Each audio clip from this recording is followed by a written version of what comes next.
गीबत है भी यही कि बंदे के अंदर खराबी पाई जाती है, लेकिन बंदा मौजूद नहीं है तो उसकी उस खराबी का, उसके उन गुनाहों को डिस्कस करने की मेरे आका ने इजाजत नहीं दी।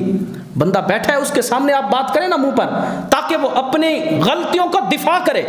शरीयत ने उसको हक दिया है। अगर किसी में खराबी है, आपको नजर आती है, हो सकता है ना हो उसमें, तो उसकी गैर मौजूदगी में किसी की बुराइयां करने की हरगिज इजाजत नहीं है।